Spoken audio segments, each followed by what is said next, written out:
Hey guys, topic is BC AD, जिसमें बहुत लोगों को कंफ्यूजन रहता है। आप इसे अंत तक देखेंगे तो आपके लाइफ टाइम कंफ्यूजन्स मिट जाएंगे। Time is less, but I desire to share as much as I can about the topic in this episode with many information.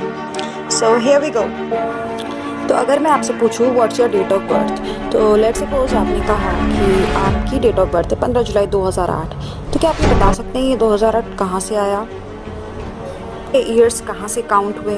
तो एक्चुअली ये वर्ल्ड वाइड एक टाइमलाइन अज्यूम कर ली है जिसमें रेफरेंस पॉइंट ले लिया है date of birth of Jesus Christ. तो अभी वर्ल्ड वाइड हम लोग ग्रेगोरियन कैलेंडर फॉलो करते हैं, ये एक स्टैंडर्ड कैलेंडर मान लिया गया है। ये पहली बार इंट्रोड्यूस हुआ था 1582 में, और इटली, पोलैंड, पोर्चुगल, स्पेन में सबसे पहले अडॉप्ट हुआ था।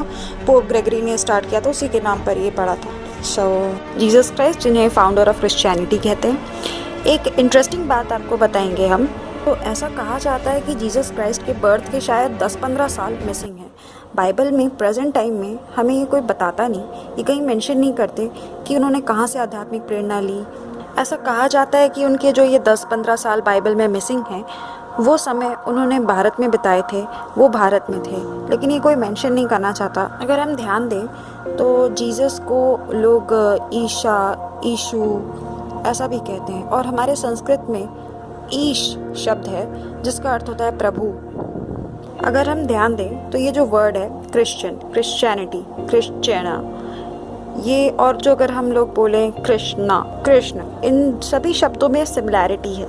कृष्ण, कृष्णा। और ऐसा कहा जाता है कि बाइबल और गीता की टीचिंग्स भी काफ़ी सिमिलर है। तो ऐसा कुछ लोग मानते हैं कि उनके 10-12 साल जीवन के यहीं भारत में बीते, और उन्होंने यहीं शास्त्रों का अध्ययन किया, यहीं से उन्हें आध्यात्मिक प्रेरणा मिली। पर ये बात कोई मेंशन नहीं करना चाहता, और ये बात कितनी सही है इसके बारे में भी हम कुछ नहीं कह सकते, क्योंकि हर चीज़, सभी चीज़ें अज्यूम की हुई। और कहते हैं कि Christians of Kerala are amongst the oldest Christian communities in the world. तो ये तो चलो माना जाता है, तो कुछ तो कनेक्शन है इन सारी चीज़ों में। तो कृष्णा के जो डिसिपल्स थे उन्होंने इन्हें नाम दिया Jesus. Jesus means pure soul. तो ये सब तो कही सुनी बातें हो गई। अब हम आते हैं जो फिलहाल हम लोग फॉलो कर रहे हैं। So all dates before the birth of Christ, यानी जीसस क्राइस्ट के बर्थ के पहले की जितनी भी डेट्स हैं उन्हें हम एक्सप्रेस करते हैं BC में, और इसका मतलब होता है बिफोर क्राइस्ट, और ये हमेशा काउंट करते हैं बैकवर्ड्स में। अगर किसी ने कहा 273 BC, तो इसका क्या मतलब है? इसका मतलब है कि जीसस क्राइस्ट के बर्थ के 273 ईयर्स पहले, और बाकी जितनी भी डेट्स होती हैं जो जीसस क्राइस्ट बर्थ के डेट के बाद की होती हैं उन्हें हम एक्सप्रेस करते हैं AD में, और इन्हें हम काउंट करते हैं फॉरवर्ड्स में। एग्जाम्पल जैसे 2011, AD 2011, इसका मतलब होता है जीसस क्राइस्ट के बर्थ के 2011 साल बाद। अब अगर हमें डिफरेंस निकालना है दो डेट्स के बीच में, तो पहला केस ये है कि अगर दोनों डेट्स हमारी BC में हैं और या दोनों डेट हमारी AD में है, तो हमें सिंपली सबट्रैक्ट कर देना है, यानी बड़े में से छोटी वैल्यू को निकाल देना है। तो लेट्स सी वन एग्जांपल। हमसे कोई कहे कि 2000 BC और 500 BC के बीच में कितना डिफरेंस है, तो हम सिंपली 2000 BC में से 500 BC को निकाल देंगे, तो हमें पता चल जाएगा 1500 साल का अंतर है।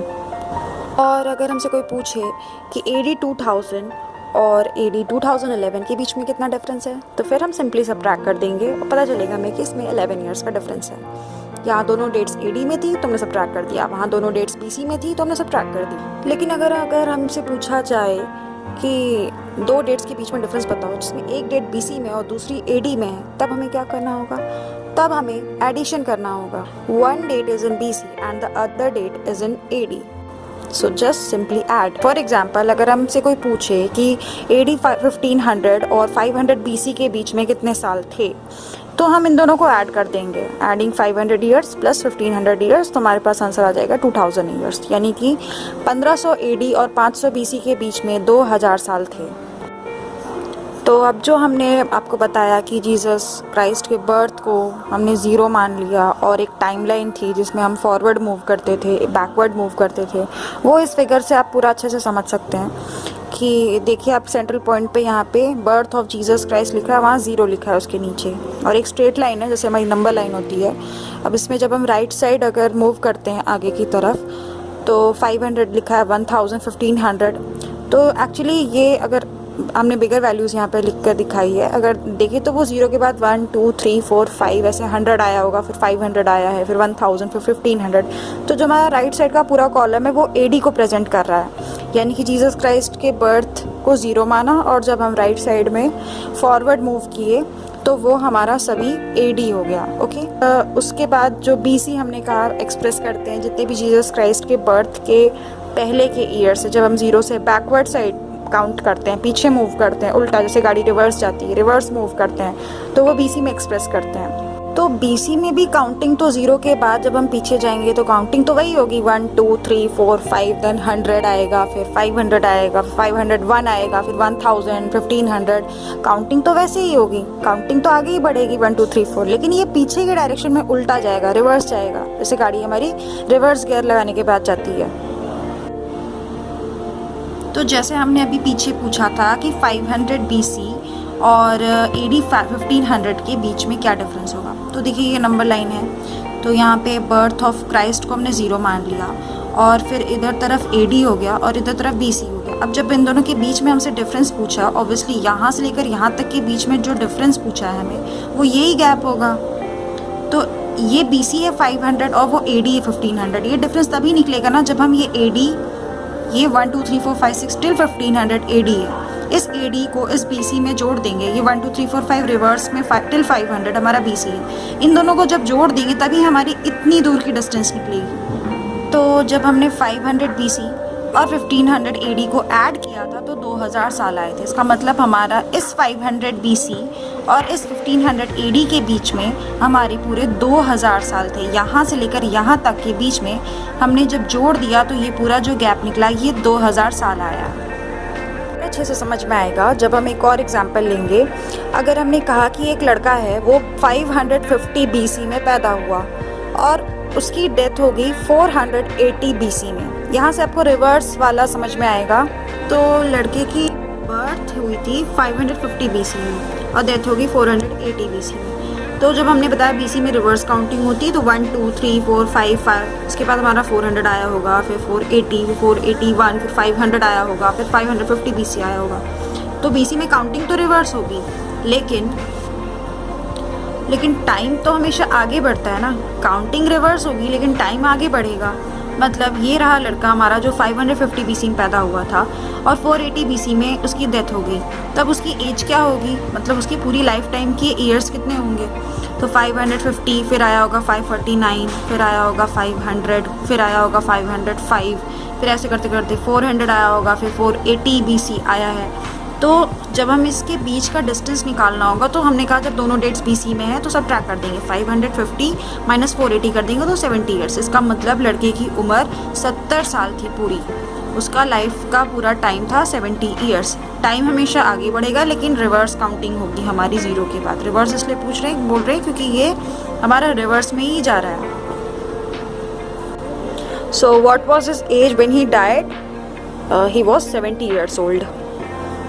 तो अब हम टर्म्स के बारे में एक बार फिर से बता दें, जैसे कि BC यानी कि जिसको कि बिफोर क्राइस्ट कहते हैं, और BCE यानी बिफोर कॉमन एरा। ये दोनों ही चीज़ एक ही है। एक्चुअली जो AD होता है उसको हम कॉमन एरा से डिनोट करते हैं, कहते हैं, यानी कि after the birth of Jesus Christ.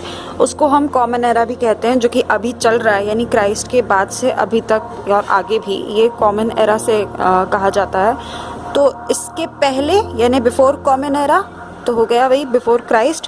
तो बहुत जगह BC और BCE एक ही बात होती है, दोनों का ही मतलब एक है। जो AD होता है जिसका फुल फॉर्म होता है एनो डोमिनी, और ये दो लैटिन वर्ड से बना है, एनो और डोमिनी। तो इसकी जो मीनिंग होती है लैटिन वर्ड्स की, उसका मतलब होता है कि in the year of the Lord, यानी कि क्राइस्ट जो बर्थ हुआ उनका और उसके बाद का जो भी समय है उसको वो लोग कहते हैं in the year of the Lord. E stands for common era. CE is also used in place of AD. मैंने पहले भी बताया कि AD बोले चाहे CE बोले दोनों बात एक है, और BC बोले बिफोर क्राइस्ट या BCE बोले यानी कि बिफोर कॉमन एरा, दोनों। बहुत जगह BP भी लिखा रहता है यानी कि बिफोर प्रेजेंट।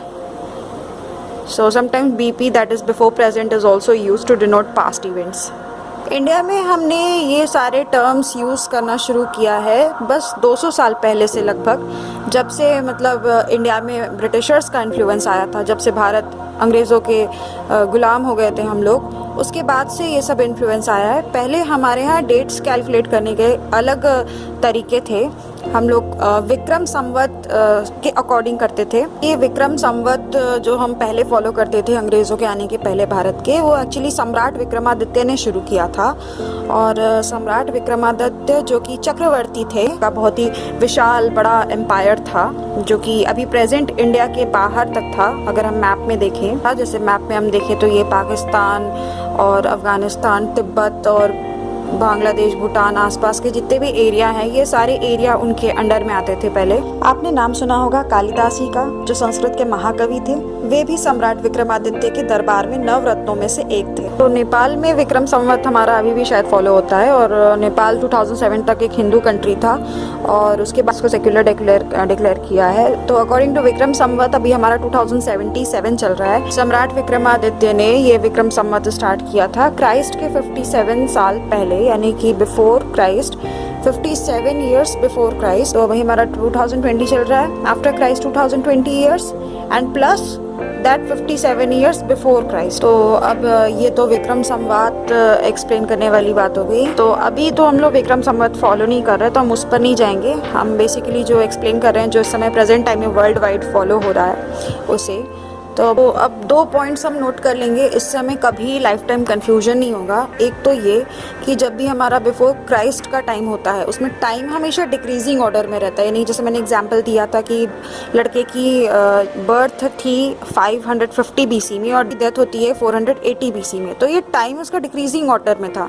तो बिफोर क्राइस्ट ये हमेशा टाइम इन डिक्रीजिंग ऑर्डर होता है, और एडी में हमेशा टाइम इन इंक्रीजिंग ऑर्डर होता है। यानी कि जैसे कि अगर आपका बर्थ 2008 में हुआ था, तो आपकी डेथ 2040 में हो रही है अगर, तो ये इंक्रीज कर रहा है। 2008 से 2040 ऑब्वियसली इंक्रीज किया, तो एडी में टाइम इंक्रीज करता है और बीसी में टाइम डिक्रीज करता है। इसीलिए जब मैंने बोला कि वो लड़का 550 BC में पैदा हुआ था, लेकिन वो डेथ हुई थी उसकी 480 BC में।